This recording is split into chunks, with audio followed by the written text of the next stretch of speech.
Baby Yoda, the child, darts, posterior, and me. Did I say Baby Yoda? Do I have your attention now? Have you ever thrown a dart at someone? Because I have. Yes, me. So here's the story. 6 years old, I think. We're having a family party, and everyone is at my aunt's house. My Aunt Gloria, she was super cool. She was really tall. She had a lot of cats.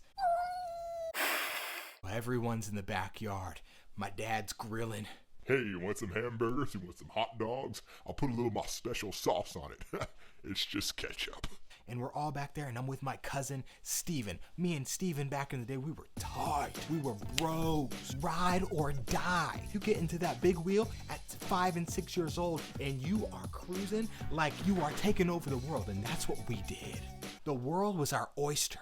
I don't like oysters. Who made that up? We're like, hey, we're bored. We need something to do. God gave us these hands. We need to throw something, or we need to catch something, or we need to run somewhere. And yonder, against the northeast corner of the yard, was this magnificent object that was shaped like the sun, with shapes on it, and a circle in the middle, multicolored and shining so bright at us. The allure of it was so... I don't even know what I'm saying anymore. A dartboard. Now, this is the 90s. These darts were not plastic. They were metal. Heavy metal. They had a good amount of rust on them, so they were probably more like from the 1970s, 80s, maybe even dinosaurs. We're about to take over the world yet again. Pinky in the Brain, another 90s reference. I had thrown a mean dart or two in my day at 6 years old. Sign me up for the outskirts of Pittsburgh throwing dart competition for 6-year-olds. And I would have won. Well, maybe not. Steven and I, we take our marks. My dad looks and sees his son and his nephew? Yeah. And he says, now make sure the only time you throw these darts is when both of you are behind the line, okay? And no one is in front of the dartboard. Me and Steven like, we got this. Not a problem. Common sensio. We're 6. We've got life figured out. Our brains, the synapses are firing at the highest levels of proficiency that they ever will in our entire lives. Locked and loaded. All bullseyes. Not even close.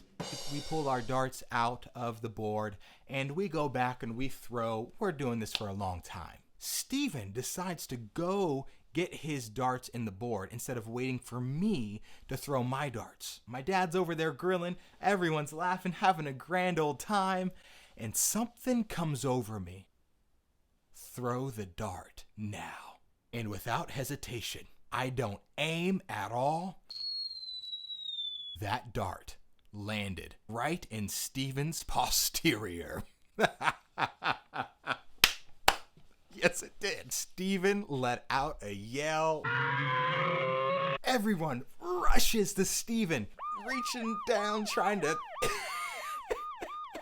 My dad and Steven's dad, they're over there. They figured everything out. Steven's mom is frantic. Meanwhile, I'm standing back behind the line like... I don't know what was going through my head. I just tossed the dart. I wasn't aiming at the board. I wasn't aiming at Steven. And the dart just happened to land in his posterior. Most people didn't say posterior. They said, Josh, why did you hit Steven in his butt? I didn't say it. I just threw it and it landed in one of the worst places it could have possibly landed. Psalm 127 verse 4 says, like arrows in the hand of a warrior, so are the children of one's youth. An arrow in the hand of a warrior was a precious thing. They only have so many of them in their quiver. Every decision they made was intentional. They did not want to waste an arrow. So parents, guardians, all of you that are raising young children, picture them as precious things that you have, and you must aim them intentionally. Make sure you are aiming them at Jesus, setting them up for success. Whatever that means for you, Bible studies at home, intentional conversations, reading the word yourself to make sure you are prepped with the knowledge to be able to share to them. If they ask you questions and you don't know, to study to make sure you have the answers to give to your children. And if not, to seek wisdom and godly counsel here at church, here among the pastoral staff. Make sure that you are aiming them intentionally and to make sure they don't land off to the side, off course. Don't be like Pastor Josh was when he was 6 years old, just throwing a dart and ended up sticking his cousin in his... I didn't say it. Anyway, funny story, really cool application. Be encouraged, you guys are awesome. I'm out. I'm standing back behind the line like... just like Baby Yoda.